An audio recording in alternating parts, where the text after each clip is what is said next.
Donc correction de l'exercice 2. Le Futuroscope est un parc de loisirs situé dans la Vienne. L'année 2019 a enregistré 1,9 million de visiteurs. Donc, première question. Combien aurait-il fallu de visiteurs en plus en 2019 pour atteindre 2 millions de visiteurs?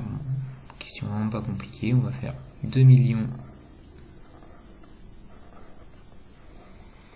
moins 1 million 900 000 ou 1,9 million. Ça c'est égal à 100 000. Donc petite phrase réponse. Il aurait fallu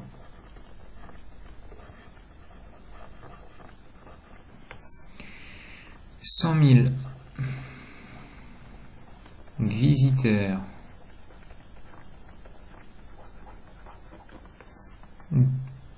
de plus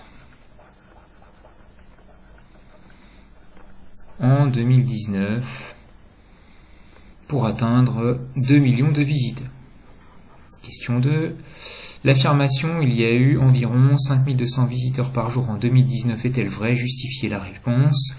Donc là on va calculer le nombre moyen de visiteurs par jour. Donc on va prendre le nombre total de visiteurs, donc 1 900 000 sur cette année 2019, et on va diviser par le nombre de jours, donc on va diviser par 365. Et à la calculatrice, on trouve que c'est à peu près égal à 5205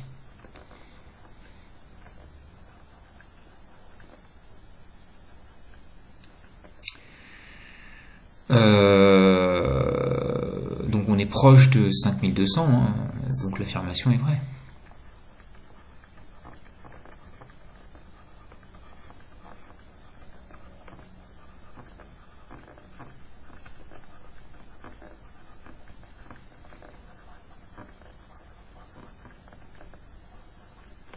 Question 3. Un professeur organise une sortie pédagogique au Futuroscope pour ses élèves de 3e. Il veut répartir les 126 garçons et les 90 filles par groupe. Il souhaite que chaque groupe comporte le même nombre de filles et le même nombre de garçons. Petit a, décomposé en produit de facteurs premiers, 126 et 90.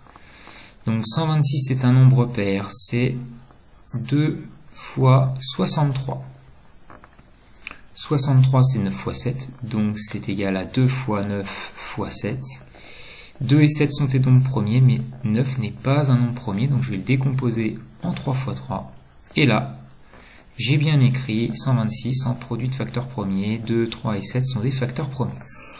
90, c'est 2 fois 45. 45, c'est 9 fois 5. Donc c'est égal à 2 multiplié par 9 multiplié par 5. 2 et 5 sont des nombres premiers, mais pas 9, que je vais décomposer à nouveau en 3 fois 3. Et voilà, j'ai que des nombres premiers, j'ai bien décomposé 90 en produit de facteurs premiers. Question B. Déterminer le plus grand nombre de groupes que le professeur pourra constituer. Alors, c'est intéressant d'avoir cette décomposition en produit de facteurs premiers pour voir les diviseurs d'un nombre. Donc par exemple 90 il est divisible par 2, par 3, par 5, mais aussi par 6, hein, 2 fois 3, 6, par 10, 2 fois 5, 10, par 2 fois 3 fois 3. Et 126, on peut également voir très rapidement ses diviseurs. Donc on va également pouvoir trouver les diviseurs communs à 126 et à 90. Donc par exemple 2 est un diviseur commun à 90 et 126, mais on a également 2 fois 3 qui est un diviseur commun à 90 et à 126, et on a également 2 fois 3 fois 3, et c'est le plus grand. 5 n'est pas un diviseur commun, car 126 n'est pas divisible par 5. Et donc finalement, le le plus grand diviseur commun à 90 et 126, c'est 2 fois 3 fois 3, c'est-à-dire 18.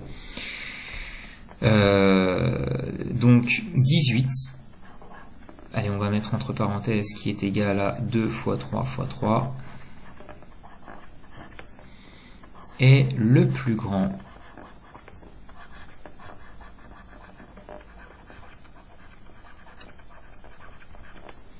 diviseur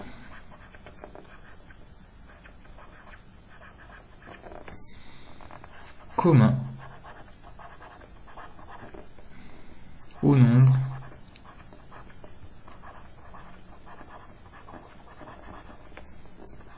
« 90 et 126. Donc, le professeur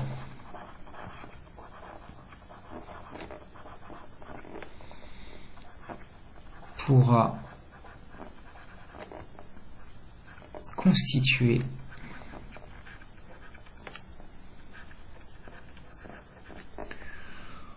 au maximum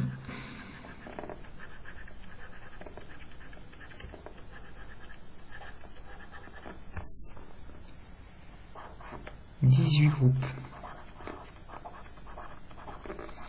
Et pour connaître la constitution d'un groupe, eh bien on va diviser 126 et 90 par 18. Donc 126 divisé par 18, c'est égal à, en prenant sa calculatrice pour gagner un petit peu de temps, c'est égal à 7. Donc ça veut dire que dans un groupe il y aura 7 garçons, 90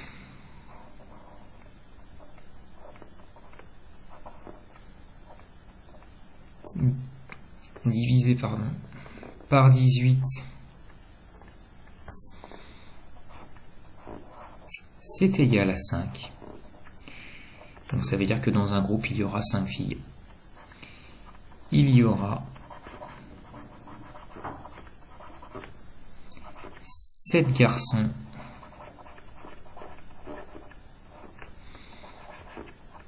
et 5 filles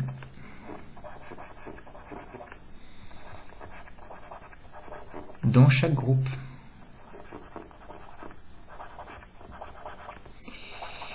Et voilà, ça termine cet exercice 2.